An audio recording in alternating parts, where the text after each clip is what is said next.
Brought to you by V-Guard. एनटीएने 2024च्या NEET परीक्षेमध्ये त्या ठिकाणी भ्रष्टाचार केल्याचा आरोप करत या ठिकाणी हजारो विद्यार्थी पालक रस्त्यावर उतरलेले आहे। आपण बघू शकतो की माझ्या पाठीमागे हातामध्ये बोर्ड घेऊन फलक घेऊन एनटीए विरोधामध्ये या ठिकाणी विद्यार्थ्यांकडून जोरदार घोषणाबाजी करण्यात येत आहे। पैसे घेऊन त्या ठिकाणी अनेक विद्यार्थ्यांना पास केल्याचा आरोप या ठिकाणी विद्यार्थ्यांनी केलेला आहे। आपल्यासोबत बोलण्यासाठी काही विद्यार्थी आहेत। काय सांगाल, आपण या ठिकाणी आंदोलन करत आहात, काय आपली प्रमुख मागणी? फिजिक्सच्या एका खूप कॉन्ट्रोवर्शियल क्वेश्चनसाठी मी ऑब्जेक्शन घेतलं होतं, डिमांड केली होती, त्यांना फुल प्रूफ सुद्धा दिलं होतं, पण तरी त्यांनी माझे मार्क्स वाढवले नाही, बाकीच्या विद्यार्थ्यांचे वाढवले गेले। तरी माझ्यासोबत इनजस्टिस आहे। इतका अभ्यास करून फायदाच काय जर नीटचा पेपर फुटणार असेल? आम्हाला जस्टिस पाहिजे आणि आम्हाला रिनीटच पाहिजे। कशा पद्धतीने या परीक्षेमध्ये भ्रष्टाचार झालेला आहे, काय सांगा? 67 मुलं जर AR1 येत आहे, कट ऑफ जर हायली वाढून जातोय, तर इतके मार्क्स आणून पण आमचं गव्हर्नमेंट कॉलेजला नंबर नाही लागत आहे। 2 वर्षाची मेहनत आहे ही वाया जाईल, म्हणून आम्हाला जस्टिस पाहिजे। तू काय म्हणशील? माझा वेळ वाया गेलाय। आमचं सेंटर मालेगाव होतं आणि तिथे 20 मिनिटं पेपर लेट देण्यात आला आहे, त्यामुळे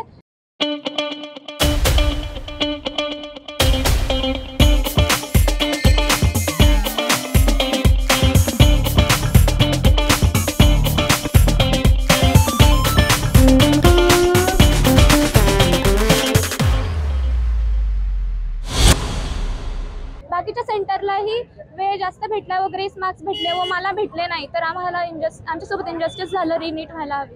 आपण बघू शकतो की तयारी करून आमच्यासोबत या ठिकाणी आम्हाला पाहिजे तसे मार्क मिळाले नाही, आमच्यासोबत त्या ठिकाणी अन्याय झालेला आहे, अशी भावना या ठिकाणी विद्यार्थी व्यक्त करत आहे। आपल्यासोबत विद्यार्थ्यांचे पालक देखील आहेत।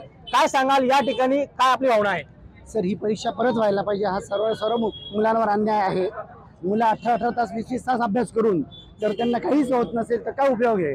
मेडिकल म्हणजे काही गुंडाशाही नाही आहे, ही तर मेडिकल सगळ्याप्रमाणे अन्याय आहे, हा त्याच्यावर व्हायलाच पाहिजे काहीतरी। पण काय सांगाल, आपण या ठिकाणी हजारोच्या संख्येने रस्त्यावर उतरलेला आहात, हाताला काळ्या पट्ट्या आपण बांधलेल्या आहे, काय आपली प्रमुख मागणी आहे? सर, आमची मागणी एवढीच आहे। देखिए, उनका काम है अफवाह से गर्मी बढ़ाना और हमारा काम है माहौल को ठंडा रखना। हमारा नेता कैसा हो जो माहौल को रखे ठंडा वैसा हो। अब की बात वी-गार्ड एयर कूलर का चमत्कार की खूप ठिकाणी पेपर फुटले होते, त्या ठिकाणी ज्यांनी पेपर फोडले त्यांनी ऍक्सेप्ट केलं, त्यांच्यावर FIR झाले, तरी सुद्धा एनटीए म्हणते की हा पेपर फुटलेला नाहीये। बोर्डाच्या परीक्षेत सुद्धा 2 टॉपर 3 टॉपर येत नाही, 67 टॉपर आलेले विद्यार्थ्यांना ग्रेस मार्क दिले। या मुलीला सुद्धा हिचा सुद्धा 20 मिनिट वाया गेलेले। पण जेव्हा सुप्रीम कोर्टाची ऑर्डर होती, ज्या 2018 मध्ये क्लॅटचा जो रिझल्ट होता तेव्हा सांगितलं होतं ज्या ज्या विद्यार्थ्यांचा वेळ वाया गेला सगळ्यांना मार्क द्या, सगळ्यांना वेळ द्या, नोटीस काढा की तुम्ही येऊन आम्हाला संपर्क करा।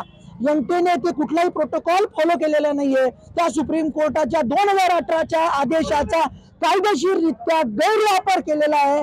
अतिशय हाय लेवलचा ब्रेन वापरून हे स्कॅम झालेलं आहे। पेपर फुटलेले, या मुलीचे 4 मार्क वाढत होते, हिने ऑब्जेक्शन घेतलं तरी सुद्धा हिचे 4 मार्क वाढवलेले नाही। माझ्याकडे पुरावा आहे त्याचा। या मुलीचे 20 मिनिटं वाया गेले, सेंटरवाल्यांनी फक्त सॉरी म्हटलेले।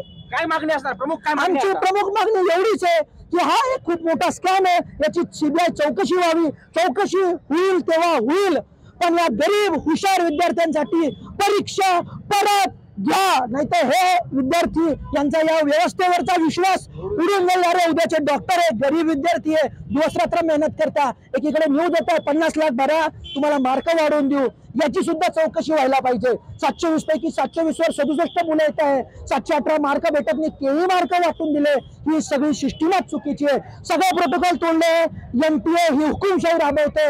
सर्वच्या सर्व एजन्सीजने याच्यामध्ये जांच केली पाहिजे, परीक्षा परत झालीच पाहिजे।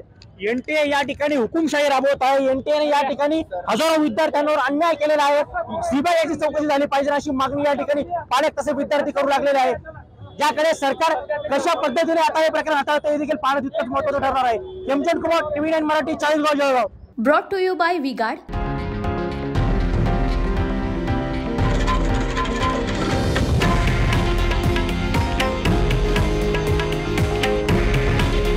हे आहे देशातील नंबर 1 न्यूज नेटवर्क आणि आपण पाहत आहात TV9 मराठी।